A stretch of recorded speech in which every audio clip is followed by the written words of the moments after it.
Brett Kavanaugh and the White House are denying new allegations from a second woman against the Supreme Court nominee. These allegations are published in The New Yorker. Deborah Ramirez, a classmate of Kavanaugh's at Yale, says that Kavanaugh thrust his genitals in her face at a dorm party and caused her to touch it without her consent as she pushed him away.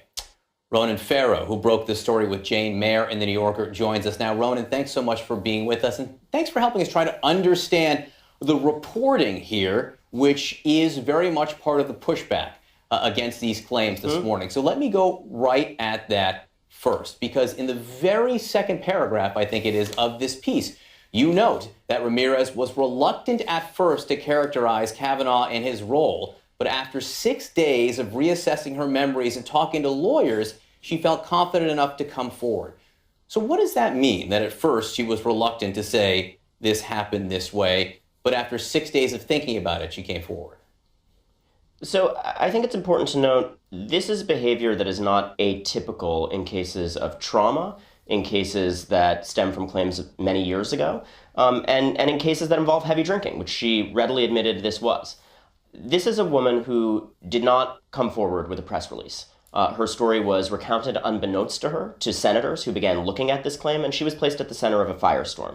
The fact that she took several days to carefully think about whether she wanted to cast herself into this maelstrom is, I think, certainly, an acknowledgement of the fact that there were gaps in her memory, as is so often the case with traumatic memories influenced by alcohol, but also an indication of her extraordinary degree of caution. This is not a woman who appears to be behaving in a way that suggests she has an agenda, that suggests she's making something up. This is a woman who is being very judicious and conservative in how she renders this allegation. All right, so gaps in her memory, so people understand what exactly does she or did she remember and what did she not? She remembers vividly Brett Kavanaugh laughing at her during this incident, pulling his pants up afterwards. Another classmate who she identified yelling down the hall, Brett Kavanaugh just put his penis in Debbie Ramirez's face. She remembers finding this extremely traumatic. She was devoutly religious. She had not engaged in this kind of activity before. And it was a significant incident for her. So much so that, even given the fact that she was inebriated, not blackout drunk, capable of remembering things confidently, but inebriated, this was something that always stayed with her. But she doesn't explicitly remember the moment. Correct, Ronan, that Brett Kavanaugh... She does remember the moment at all. Okay. She does remember the moment as well. She does remember She remembers the moment. She describes it in detail in the piece. I'll leave it to her rendering to describe that. Very good. She does remember the moment. All right. And then just, again, one other piece about the reporting before we go back and discuss the substance here.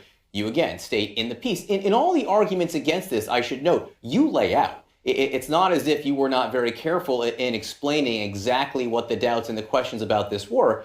But you note that you have not confirmed with other eyewitnesses that Kavanaugh was at the party. Explain that. So we called several dozen classmates who were around at the time in general. Many didn't respond. Many didn't wish to comment.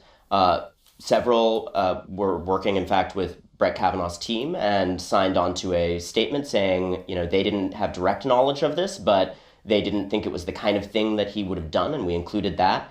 It's worth noting that half of that list either were individuals she said were directly involved in this, were people who egged Brett Kavanaugh on as he did it, urging her to kiss it and other things, or the wife of one of those alleged assailants. But, we did include those statements, and there were several others who were not alleged to be involved who said, we trust Brett Kavanaugh on this. No direct accounts from that side. We did receive, however, several direct accounts from people who said they were told right after or saw her describing it right after, and who independently of Ms. Ramirez recounted the same fact pattern about Brett Kavanaugh doing this. That's interesting. And that's something that doesn't always exist when you're dealing with allegations of sexual assault or allegations of sexual battery, correct? I'm glad you make that point, John. This is a fairly high level of evidence for this kind of a case. When you look at the other reporting I've done, for instance, on sexual assault and harassment, the last story Jane Mayer and I did was about a Democratic politician, Eric Schneiderman, the New York Attorney General.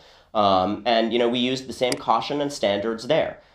very often there are not people in the room willing to speak in these cases. In this case, the primary people who were likely to be witnesses are people alleged to have been outed abroad and to have been part of this misconduct. Now, we held this to the same careful standard, but I would say that this exceeds the evidentiary cases that we've passed in several cases that were found to be very credible ultimately. Because you do know, and we have heard over the last, 12 hours since this came out, why did the New Yorker print this? If there are all these doubts, and I'm not sure the doubt's the right word, if there is no eyewitness confirmation, if no one can definitively say Brett Kavanaugh was there other than Debbie Ramirez, why did you feel so comfortable running with this story? Two reasons. The first is there is a strong evidentiary basis. Her claim is corroborated, as you said, to an extent that is not always possible by people who did not know her, have not interacted with her, and yet independently recounted the same fact pattern. Some of those people are on the record in this story, so I'd point you to the piece.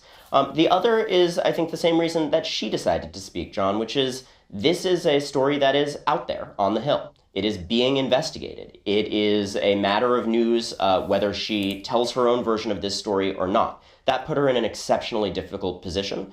And I think, the public deserve to hear her version of this story because it will be a source of tremendous conflict on the Hill in the coming days.